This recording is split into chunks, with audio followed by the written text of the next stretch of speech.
All right, I'm going to find my notes again. Our next session this morning is a digital score cataloging, how's everyone else doing it? And this is presented by Chuck Peters. And Chuck is the head of the music cataloging at Cook Music Library, Indiana University. And I'm going to let you take it from here, Chuck, and feel free to share screen when you're ready.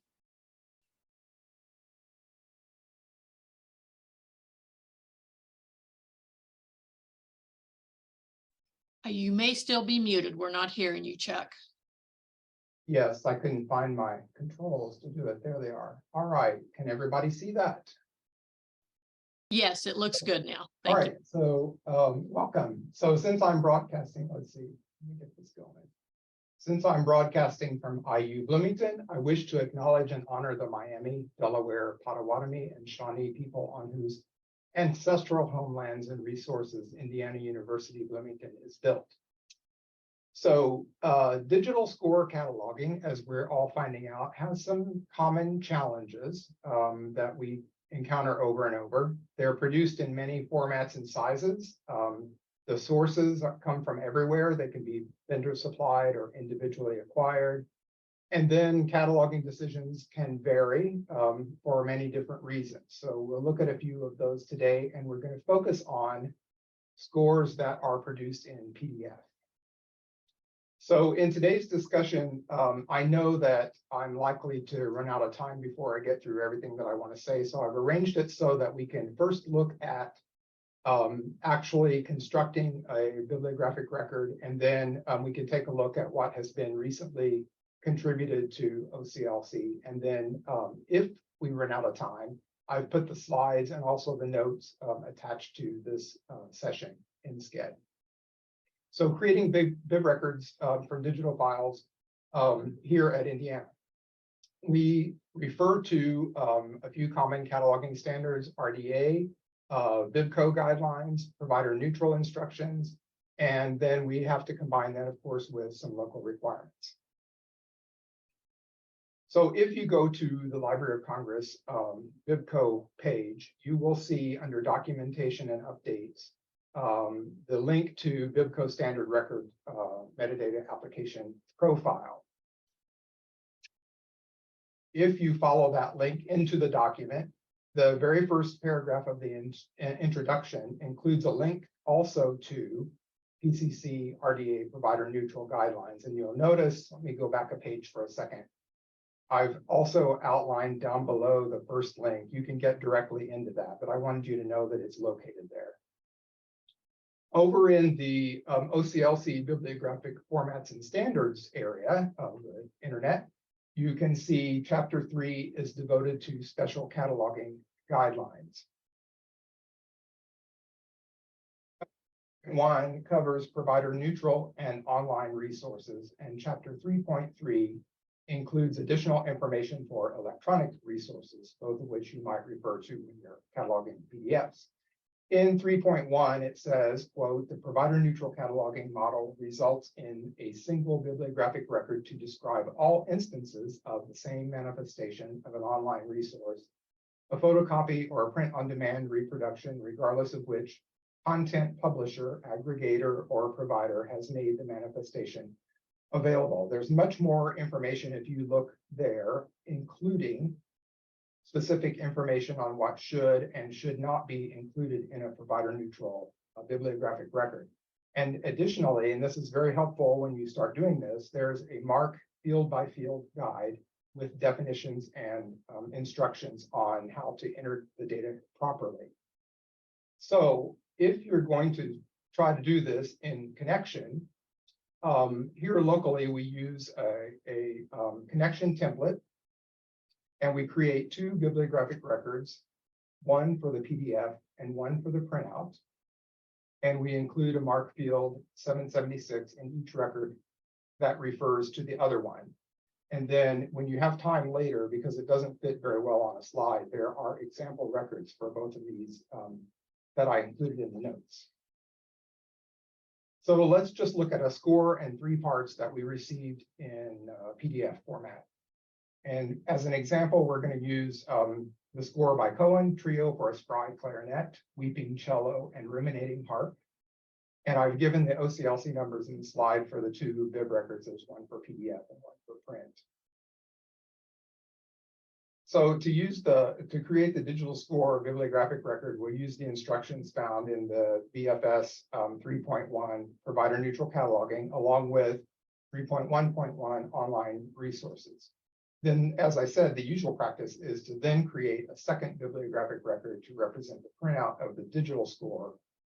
To create the record, we would refer to the instructions found for the in BFS at 3.1 provider neutral cataloging and 3.1.2 photocopies and print on demand reproductions. So in connection, you can create a template by choosing cataloging, create, and constant data. And I've also linked to the instructions on the OCLC website for doing this. And the site also includes instructions for creating the template in WorldShare Record Manager, if that's what you use. So after you've done that and you have your template, you can go back to it and access it by clicking cataloging, search, and then online constant data, and there it is. So in the template, to fill in the fields, fixed fields are going to be type C, and this is coded for a published music score, and the instructions will tell you to consider all PDFs published. And you can see the full instructions at the BFS page. The form is coded O for online resource.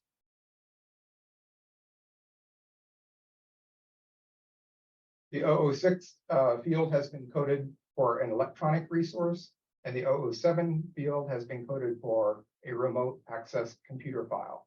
And again, the field by field instructions are very helpful on the BFS site. Other OXX fields include, as usual, as expected, the 040. And notice when you're looking at that the last subfield E includes PN to indicate provider neutral. Then in this particular case, we've coded for the accompanying language, English, and we coded for the dates. And if the dates look a little funny to you, we coded it as two separate dates rather than a range, because there's a 500 note that we gave that says updated January 2019. So it wasn't composed over a range of time, although that may be debatable. Then the 048, we include the instrumentation and the classification number in the 050. The publication information includes the creator in the 100 as expected, the title from the title page, 245, the edition statement in the 250, and then the place of publication is not identified in this case, and there's the copyright date.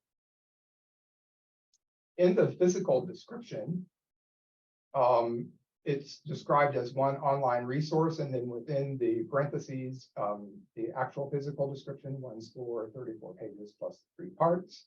The 3 X's are for notated music and computer and online resource. And then the 347s indicate that it's a text file on a PDF, and 348s, as we do for our regular published scores, indicate the score and the parts. And staff notation in subfield C, and then there's the 382 as usual. In the 588, we describe where the description of this PDF came from, and then add any other notes as applicable. One of those is that in this case, individual parts were found in separate PDF files. Sometimes they're all in one. The 6XXs are as usual. And then there's a 776 that indicates the other format. So in this case, we've included one for the print version.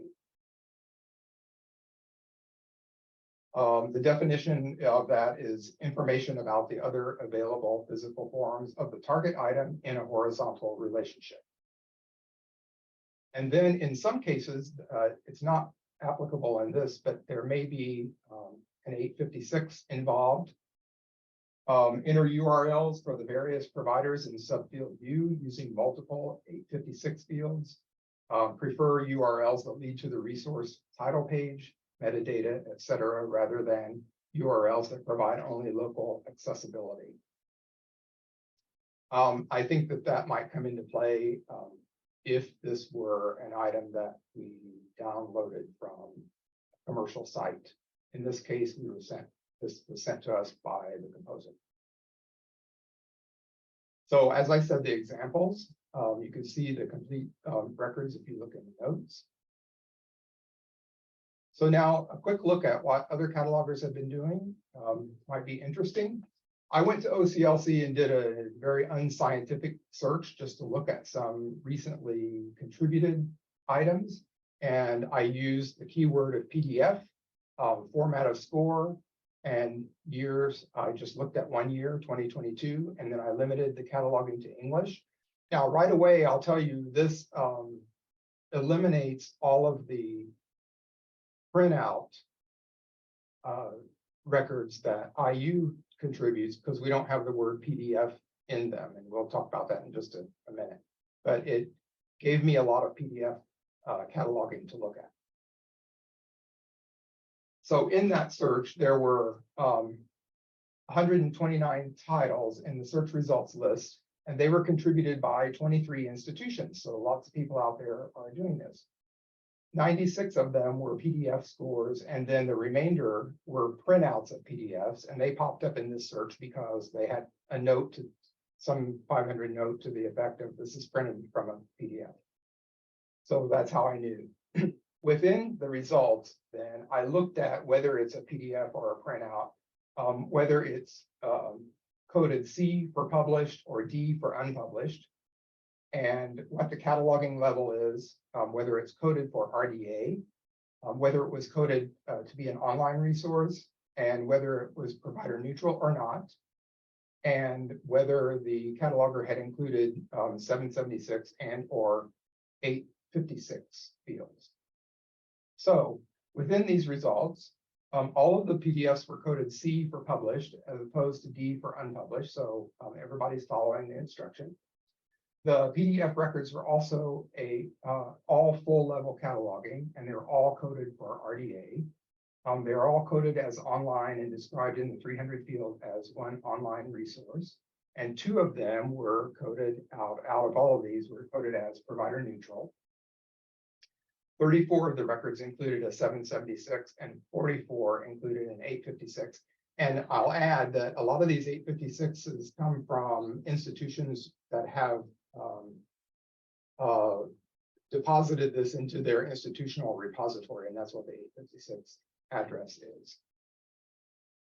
And I'll also say, before we go to the next screen, that all of these observations are just that. They're just observations of how people are doing it. There's no judgment about whether this is right or wrong. So I'm sure you're going to be able to point out things that I'm not doing right as well. So this is just to look around and see what people are doing.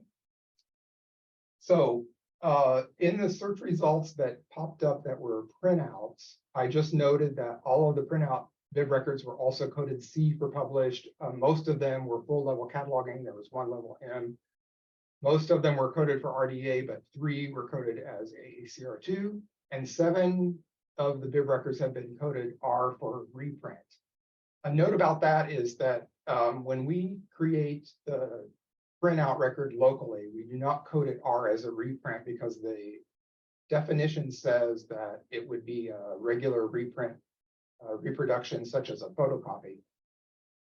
And when we used to catalog our, let's say, print dissertations here, we would include a 500 note that said computer printout rather than photocopy, if that's what it was. And we've carried that over into our PDF practice. This came from Ralph Patakian's interpretation of what computer printout would be versus a photocopy of something. So on all the PDF printouts that we process here, we call them computer printouts and do not code them for R for reprint. All that may be debatable, I'm sure it is. Now, an interesting thing is that in the printout records that I saw, there was a wide variety in the wording of the notes about the printouts. If you remember, there was that note on a lot of the PDF scores. Let me go back to that. 5 of the PDF records contained a note that said this PDF file was created for use of the University of Libraries at X University, which has the exclusive right to print and lend copies to its patrons. So this did a couple of things. It told what was going on with this record and also kind of set the stage for the conditions of use for this item. I thought that was interesting. So back to the printouts, there are all kinds of 500 notes that deal with the fact that it is something that has been printed from a PDF. And as I said, we don't do any of that here. We just put a 500 note that says computer printout. So documentation. Documentation, summary of the documentation that we use when we catalog digital scores is RDA toolkit, and I didn't dwell on that today because we all have it and use it. BibCo standards, which I've linked to there, bibliographic formats and standards. And then if you're going to catalog these as provider neutral records, then you want to look at BibCo provider neutral instructions and also bibliographic formats and standards. Another thing that's in progress is there's been an eScore working group for a couple of years now, trying to work on the ultimate goal of having best practices for electronic scores. A couple of the subgroups, and the subgroups of that group are discovery, licensing and acquisition, cataloging, of which Keith Knopp is the lead on that, tangible preservation and binding. And I think we're going to hear from Trishani next week on that aspect of it. Then there's also digital preservation and advocacy. So there's this great big group of people looking at all angles of these PDF scores and how best to deal with them. And the tangible preservation group, subgroup, and cataloging, at least that I know of, have already published white papers. So we're on our way to coming up with this aggregated set of best practices, which hopefully will happen one day soon. So other considerations, see how I'm doing for time. Okay.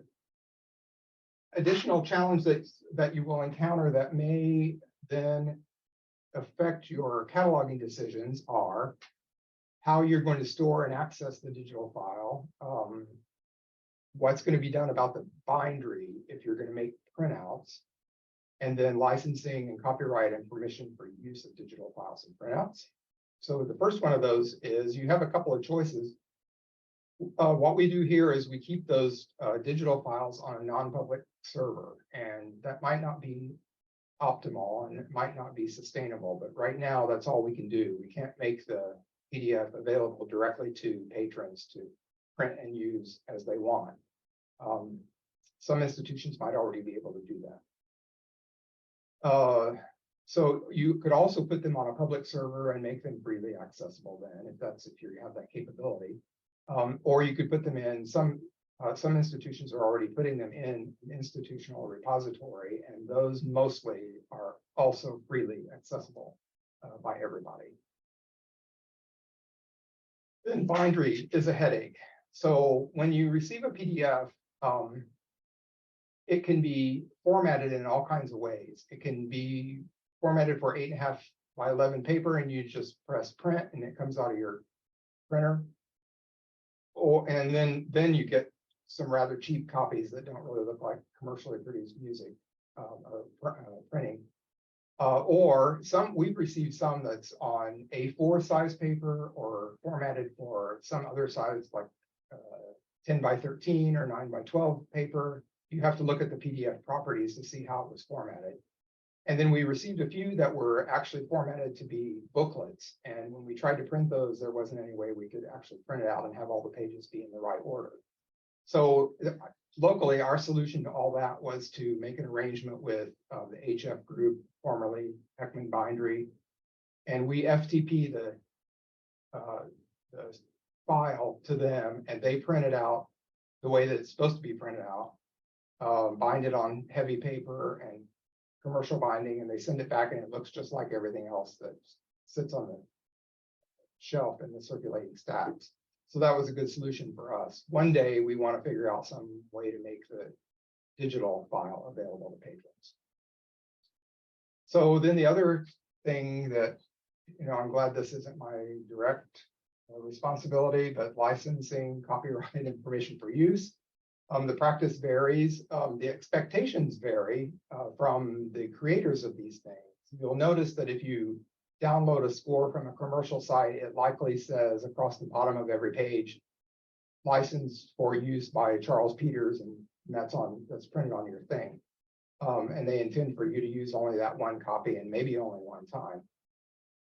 Some composers are really delighted that we're buying their stuff and they want everybody to have it. Others think that they're giving it to us for one class or one use or one person, and so we have to adjust accordingly.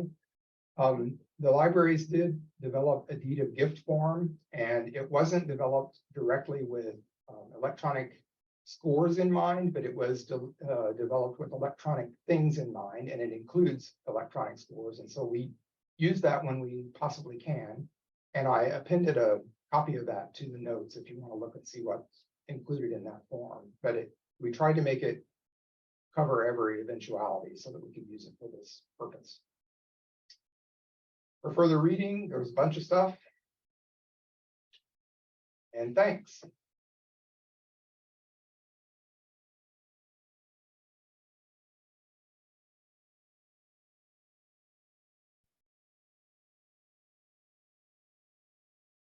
It looks like we have about 6 minutes for questions, so please feel free to either raise your hand or just, okay, we have one here. Go ahead. Hi, it says Powella. This is Antoinette Powell. I'm wondering, I'm looking at Connection and OCLC as a resource sharing thing. Do you get interlibrary loan requests for the digital copy? And you're shaking your head, no, okay. No, that hasn't been a problem yet because we have our holdings attached to also to the print one. And if somebody tried to, so if they were in WorldCat and they saw that we had the digital, that we had that digital record, the search wouldn't find anything if they tried to search it in our catalog and request it, because we don't export it into IUCAT. We only export the printout version. And so far that's solved our problem. I hope that continues. Yeah, can I have a follow-up to that too. So okay. It's not in your local catalog, it's in this OCLC, it's in Connection. And then is the intention for other libraries who happen to purchase the same thing to use that also? Yes, that's why we make the digital record provider neutral.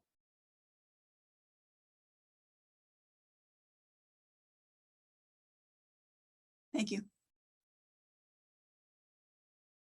Catherine, I believe you're next. Go ahead. Hi, Chuck. Hi. I'm wondering, so it seems like most of what we get at UCSB are gifts, but when we do, purchase something, do you have your electronic resources person doing the negotiating with all of that, or is it all done? It's usually the collection development librarian. So a lot of this comes out of a request from somebody who needs it for a class or somebody who needs it for a research project, and they will say, can you order this? And more frequently, things are available only in digital format, or we can get them faster that way. And so it's Keith Cochran, the collection development librarian, who would be in the middle of the negotiating for terms of use or terms of purchase. Thank you.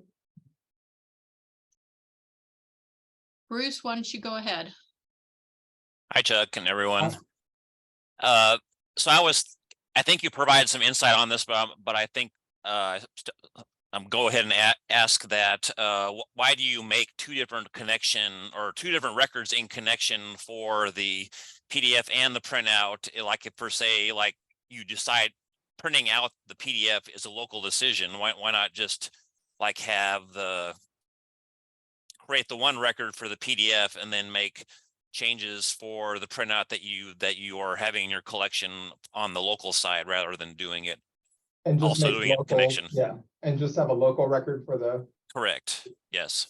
I think part of this decision was because of what I said about the PDF version. If we only made that record and dropped it into OCLC, and then the printout were only local, somebody who's looking in OCLC wouldn't find the access to the printout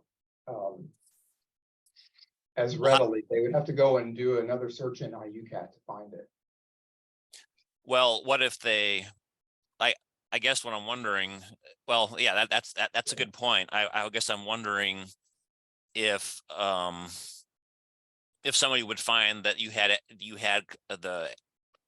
own the PDF version, if that would prevent someone from contacting you to get access. Because I guess what I'm thinking of is that we have, like, for example, we have a digitized sheet music collection that we get requests for, but we don't like interlibrary loan those, so we figure out different ways for them to get access if it's not already in our digital library.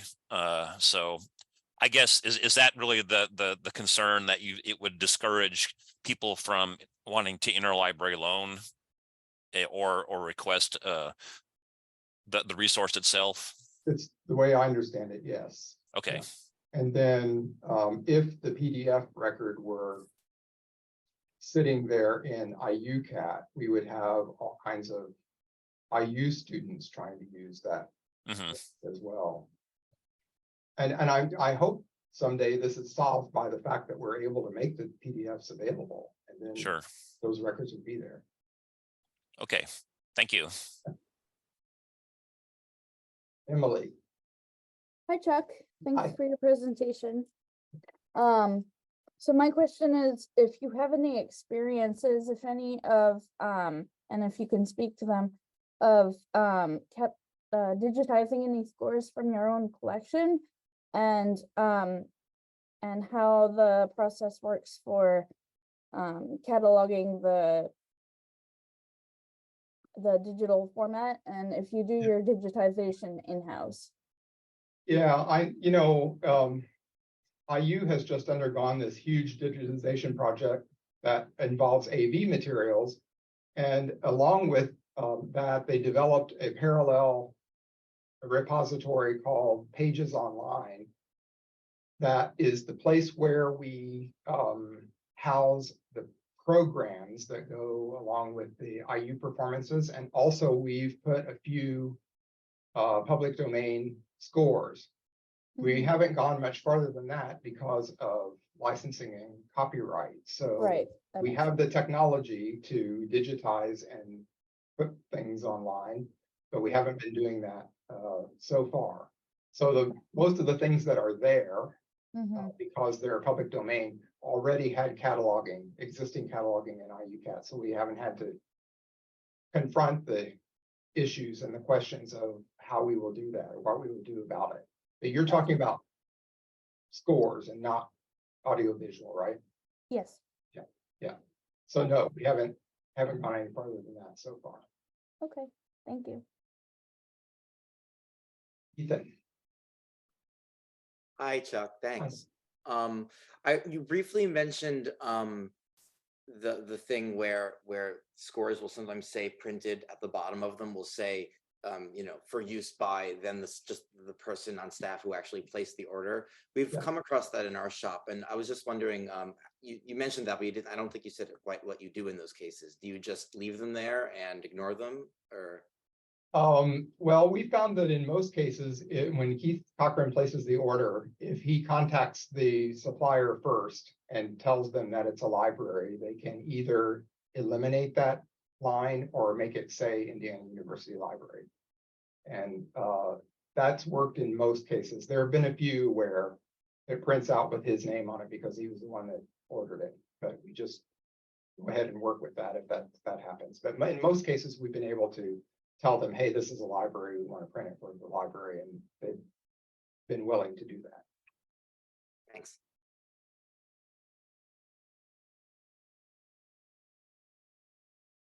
All right. I would love to give Chuck a little more time, but I think we're running into our break now, and I'm guessing most of you would like to have a break. Feel free to step away from your computer, stretch, do whatever you need to do. But first of all, everybody, please do a virtual reaction for Chuck with a saying thank you for his presentation. I really appreciate it, Chuck. But and then I'll go take a break, and please come back at 12:45 Central Time, and we'll be ready for our next presentation. Thank you.